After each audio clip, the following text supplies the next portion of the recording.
and welcome to Summer Rise. I'm Roshan Mohammed Salih. The past few weeks and months have seen significant successes for the boycott, divestment and sanctions movement against Israel, or BDS. Britain's National Union of Students has voted to boycott Israel, and even the Israel Teachers Union has signed a document calling for the boycott of settlements. In addition, a report by Tel Aviv's finance ministry revealed that Israel could suffer significant financial losses if a boycott is widely adopted.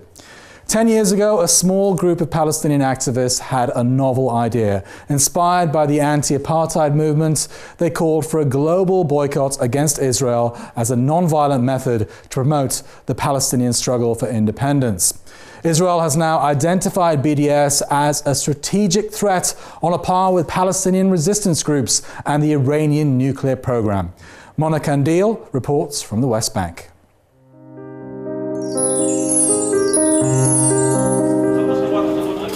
A decade on from its launch in July 2005, the Boycott, Divestment and Sanctions campaign, a Palestinian civil society-led movement, has achieved significant results and won huge support in its call for ending the illegal Israeli occupation through achieving freedom, justice and equality.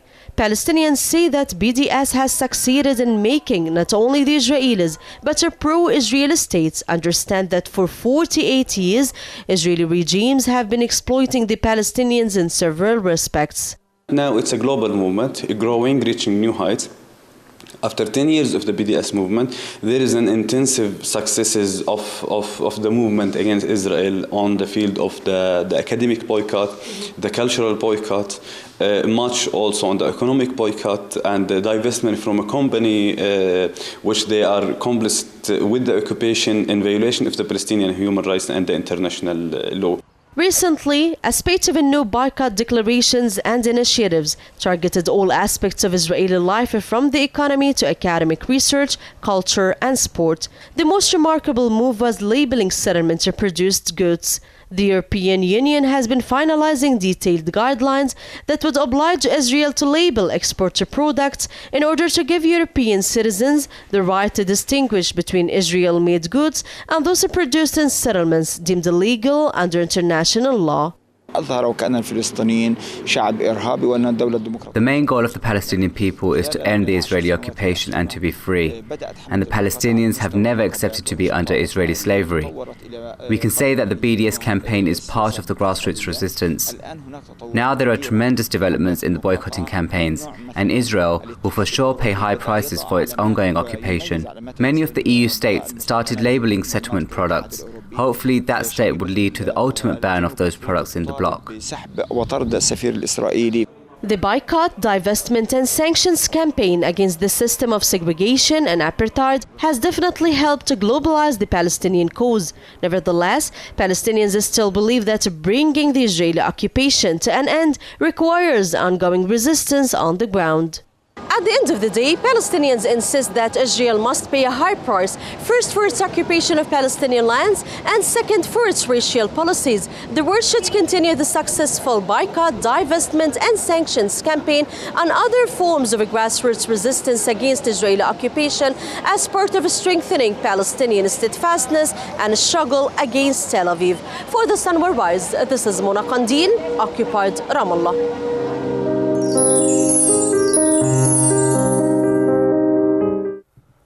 To discuss the success of BDS, we have two guests in the studio with us today. Ali Milani is the president of the Student Union at Brunel University in London. As a student activist, Ali has been involved with Palestinian liberation movements for the past 3 years.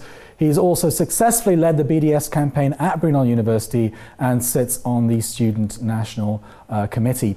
And Tapash Abu Shaim is the executive director of the Palestine Solidarity Campaign and has been doing BDS work for the past 6 years. Welcome, guys, to the show. Thanks for coming in. Ali, if I could start with you. So tell me a little bit about this BDS campaign that you've led at Brunel University. So the BDS campaign calls for a global boycott for Israel to meet its international obligations, for Israel to end its occupation, to end its apartheid regime against the Palestinians, and for the right to return of Palestinian refugees. Now, we believe as a student movement that ethics, morality, and solidarity internationally is an important part of what we do and what we're about. So the student movement across this country and across the world has really come together to pass BDS policy, pass BDS motions, and to really connect with our brothers and sisters in Palestine and further not just their education but their freedoms and justice. Was that an easy argument to make in your student union? Did you encounter much opposition? Absolutely, it was not an easy argument, because what you'll find when you're talking about Palestine, not just BDS but Palestine as an issue as a whole, the lobbyists come out very quickly. The other side is a lot better funded than we are. But when you get down to the argument of justice and freedom, people tend to understand. The tide is shifting, I think, and BDS has a lot to do with that. So it's easier than it was 5 years ago, and hopefully it'll be easier in 5 years' time. Yeah, you've got the argument on your side, but perhaps not the money, from what I understand, the NUS has adopted that position as a whole at BDS, but the universities aren't necessarily implementing it, are they? Are they just ignoring it, or? Well, it becomes implementation is a difficult thing, because you have an academic boycott, you've got consumer boycotts, you've got cultural boycotts. So what you end up happening is after you adopt these policies, you go through a period of looking at how you can implement them within your student movements, but also how you can lobby the university, which is a different institution, to do it. Right. So it's become a difficult process to understand for student unions and for the NUS to figure out how to implement it. The first step is consumer boycott. So we're looking at getting companies like G4S off of our campus, cutting ties with Veolia. So it's a difficult process, but we're getting there. The Prime Minister, he gave a speech, and he actually he kind of castigated the NUS for doing this, and he linked it, I don't know whether you saw that speech, but he linked it with basically extremism, taking a BDS position against Israel. Yes, I did see that speech, and what it really proved to us was it was a validation of what we're doing is working. That the pressure that we're putting is working, and it served as probably what the Prime Minister didn't want, and that it rejuvenated the BDS movement here, because it really gave us the emphasis to say, hey, what we're doing is working, and it's really affecting. If the Prime Minister comes out and speaks against the NUS's policy, then we need to do more. We need to pass it at more campuses, and we need to implement it better. Okay. Tapesh, can I ask you about your work with BDS over the past 6 years or so? I started with the boycott campaign with the Ahava. Ahava is one of the company. They have the factories and settlements, and they import Dead Sea product, and they sell it all over Europe. So we targeted Ahava at the beginning. Then we Ahava, that's Ahava, what does that do? It's a cosmetic company. They bring Dead Sea product from occupied Palestinian territories, and they mislabeled the product and sell in the UK market. And that Ahava campaign was really successful. Then we had Veolia campaign, we had G4S campaign, Soda Stream campaign. Now we are about to launch HP campaign, because HP's complicity within the Palestinian prison systems, and how they're helping the Israeli prison systems to basically tighten up these the protests in the West Bank, and basically they are helping the prison systems to prison more and more children.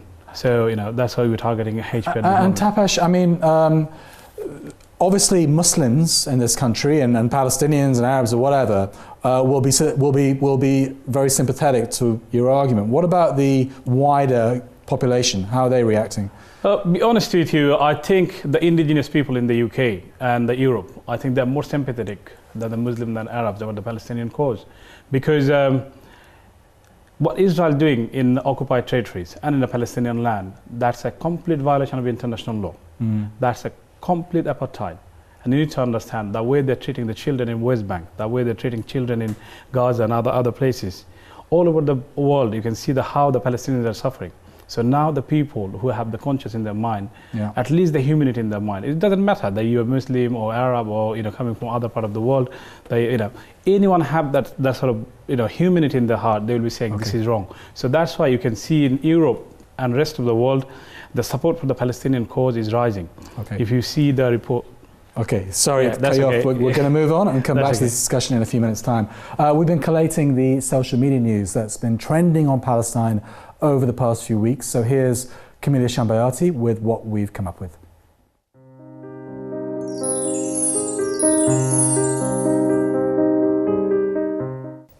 Hi and welcome to our social media roundup. Now, people are taking to social media to express their solidarity with the BDS movement as it celebrates 10 years since its launch this month.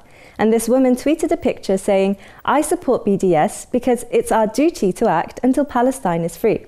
But one Palestinian activist gives a word of warning to BDS supporters, though, saying, "Let's be clear, any pro-Palestinian function, including BDS, that doesn't include a clear vision for the Palestinian refugees to return to their homeland and the liberation of Palestine will remain limited. If liberals and voices for peace on the left can't handle that, then we don't need them to portray our narrative."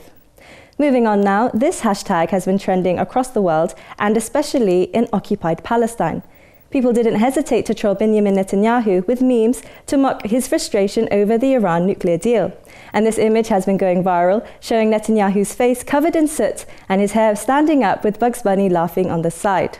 And finally, there's been another social media win for Palestine as the social messaging tool Snapchat chose to feature stories from the West Bank. The app showed Palestinians recording videos of their daily life and sharing it with the world. This as the company faced a wave of criticism from Twitter users for not showing both sides of the story when it depicted Israelis enjoying themselves in Tel Aviv on what some Twitter users said was Palestinian land. But following that backlash, they announced that it would let people in the West Bank share their story too. And I'm afraid that's all the social media news I have for you this time. Please do follow us on Facebook and Twitter, and please do spread the word.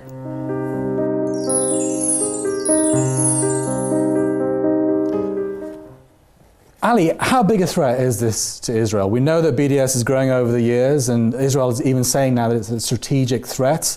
Are they exaggerating? Are they scaremongering? Or is that a realistic assessment? No, I don't think they are exaggerating. I think if you look at the simple wins that BDS, with its limited resources as a movement, has been able to achieve, we've seen a decrease of 46% in direct investments. We've seen companies like Veolia and G4S start to talk about or even implement their ending their roles in the occupation and in their complicity. I think it is a threat. BDS has brought about a number of different people under the umbrella of Palestinian liberation, of freedom, equality and justice. So BDS is it. BDS is the future for the Palestinian liberation movement as a global aim. Tapash, would you agree with that it's a strategic threat to Israel? In the sense that it could literally see the end of Israel like apartheid South Africa was ended? You need to understand one thing is, Israel is an apartheid state, and its racism is well known. There is wall, there is segregation, and there's treatment to the Palestinian and Arab citizen within Israel. And the way they're treating the Arabs, even the foreigners, the Westerners, when they get into Israel, if they're pro-Palestinian. I can give you an example quickly. One of my friends, he was traveling from here, he's an Englishman. He was traveling to Tel Aviv. He wants to go to occupied Palestinian territory. At Tel Aviv, at Ben Gurion airport, they asked him, how many Arabs you know in London? So how racist they are. So in this racism, it's an apartheid state. So I think whatever they think is a strategic threat or not, but BDS is one of the strategies that will bring a lot of support for Palestinian cause. Ali, we have the example of apartheid South Africa, and often pro-Palestinian activists will compare the current struggle to that one. But the sanctions regime against apartheid South Africa was literally backed by governments, wasn't it? And enforced by governments. At the moment, BDS is a cultural thing, an academic thing. It's not at that level yet, is it? No, it's not. What's great about BDS is that it really is a citizens' initiative. It was started by a global citizenry that were fed up with their governments doing nothing. The UK government being, for one, why I got involved was because I knew that it was the taxes that we pay, it was the institutions that I was involved in that were complicit. So you're absolutely right. The sanctions haven't been as critical as they were in the South African case. But there isn't a time limit on this. We're growing. The BDS call is getting louder. We're seeing MPs now calling for BDS. So it will come. But in a sense, it'll come in the sense that the government will start listening at some point. Yes, well, they'll have to. When you look at protests in the hundreds of thousands in central London, not necessarily calling for BDS, but calling for Palestinian liberation, something will give, because there's only so long that you can go squeezing a people, occupying their land, and the world looks on. Governments may look on, but people won't look on for that long. Tapash? Would you agree with that in the sense that the governments will start listening? I mean, what is your kind of interaction? You must have interaction with government. The thing is, government is listening, and government have to listen. Because listening. Of course it's listening, because you can see in the UK, the rise of SNP. You can see the SNP MPs, they're tweeting, they're holding photos, they're friends of Palestine. You can see there's a Labour Friends of Palestine. You can see there's existence in the parliament, Lib Dem Friends of Palestine. That sort of organization already existed. All you need to, because the problem with the Palestinian politics, the division within the Fatah and the rest of the, these Palestinian movement. So that's why they cannot bring common strategy they can put forward to the world. They said, look, we are looking forward to it, please help us. So that's why the Palestinian movement is still behind. But the BDS is one of the key strategies and is inviting the rest of the world. It's signed by 170 civil society organizations in 2005. It's now 10 years old. It's telling the people, look, listen to us. I know our politician can't do anything, but listen to the civil society. As a global citizen, we are listening to the BDS call.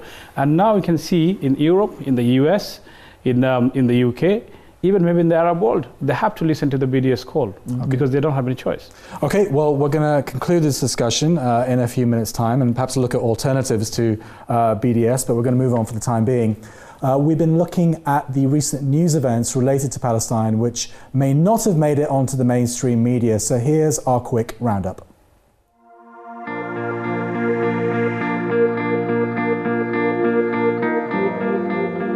Thousands of Muslims and non-Muslims marched through the streets of London to commemorate Al-Quds Day on the last Friday of Ramadan. The march started from outside the BBC headquarters, where protesters slammed pro-Zionist media coverage of the Middle East conflict. And it climaxed outside the US Embassy, where speakers denounced Western support for Israel. Muslims kicked off the Eid al-Fitr celebrations on July the 17th with prayers in Jerusalem, Al-Quds, the West Bank and Gaza. In Al-Quds, throngs of worshippers joined prayers at the Al-Aqsa Mosque, then visited an ancient hilltop cemetery nearby. President Mahmoud Abbas prayed at his headquarters in Ramallah before laying a wreath on the grave of the late Palestinian President Yasser Arafat. Meanwhile, in Gaza City, thousands attended a public prayer led by Hamas leader Ismail Haniyeh. Haniyeh pledged to liberate Palestine and said the military resistance was stronger today than it was a year ago during the Gaza conflict. Explosions destroyed 6 cars belonging to members of the Hamas and Islamic Jihad resistance groups in Gaza City on July the 19th, injuring no one. The targeted groups issued a joint statement condemning the attackers as traitors, suggesting they thought the perpetrators were fellow Palestinians and promising that they would be found and punished.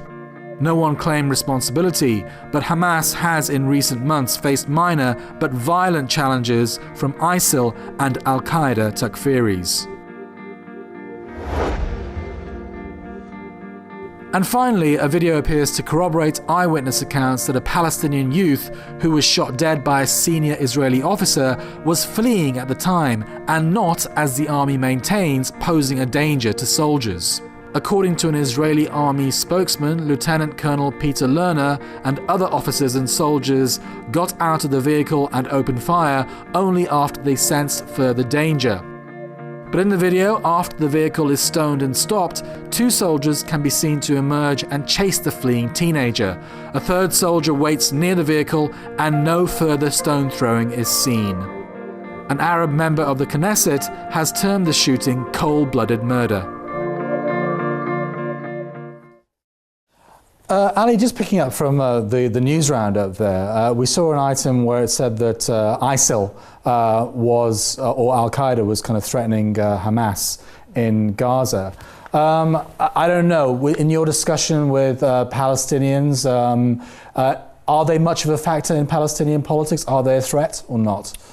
Not so much that I've encountered, but I've mainly worked with the international solidarity movement. So it's not something that we aim to really discuss about the internal matters, say within Gaza or within the West Bank.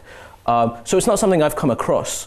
But the reality of it is something beyond our movement internationally. Sure. All right, no problem. I mean, that's. I think they are quite a small factor at the moment. Getting back to BDS. Ali, in the previous segment, I think you alluded to the fact that BDS groups a wide range of people together. Muslims, non-Muslims, secularists, whatever, people from different ranges of the political spectrum. Could that potentially be a weakness? Because, I mean, I've heard some criticism of BDS in the sense that some people who support it are pacifists, whereas Palestinians generally aren't pacifists. They do believe in armed struggle as well. So is BDS an alternative to armed struggle or something alongside it? Well, there's no reason why we need to frame the argument as binary. So it doesn't have to be either a non-violent economic resistance or an armed resistance. Now, people will see this differently. I'm not a Palestinian, so I don't see it as my right to frame others' resistance. I don't live under occupation. I don't live under apartheid. But what this provides for people like myself, for people around the world, is a unifying umbrella to do something. Because everybody will look at what's going on, the gross the lack of justice, and want to do something. Yeah. What BDS does is it provides a global umbrella for us to take action in a non-violent way, in an economical way. It doesn't have to be binary. It doesn't have to be either BDS or... Is there a problem that some BDS supporters recognise Israel? No. As a state? No, not at all. Because we're going to have disagreements. It's a political... we narrow it down to human rights and justice, and it is.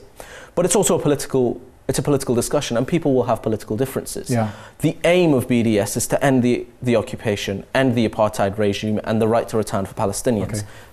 If you can be left-wing, right-wing, centrist, if you believe in that, you're part of our movement. Tapash, this is still a Palestinian-led movement, isn't it? It's not something that's controlled by Westerners or people outside Palestine. No, this is completely led by the Palestinian people. And that's why the global movement responded to it. So because more than 170 civil society organizations, they signed and they called the world citizen to act on it. And that's why the rest of the world responded. So this isn't like Western lefties trying to impose their views on the Palestinians and do a deal with Israel and be like Gandhi-esque and stuff like that? I wouldn't involve myself, so it's not. It's not Western policies. Because even from, I'm involved with the Palestinian Solidarity Campaign for a long time. So even whenever we do something, we take our advice from the BNC, the BDS National Committee. So this is pure 100% authentic and organic Palestinian-led movement. And finally, in 10 years' time, what more successes do you think the BDS is going to have, or where will we be? BDS got 3 intentions, and they have 3 targets: return of the refugees, dismantle of the apartheid state, and treat the Palestinians equally. You see, so I don't think so there's anyone in the world will think or judge them as like something really wrong, or so in 10 years time we'll see what happened. Because we can't make any promises. Okay, we're out of time, guys. Thank you very much for coming in and sharing your wisdom with us. That's all the time we have for today. Once more, thank you to all our guests, and don't forget to get busy, please, on social media, telling us what you think of the issues raised in this program. Thanks for joining us. We'll see you again next time for more discussion and analysis on Palestine. Bye-bye.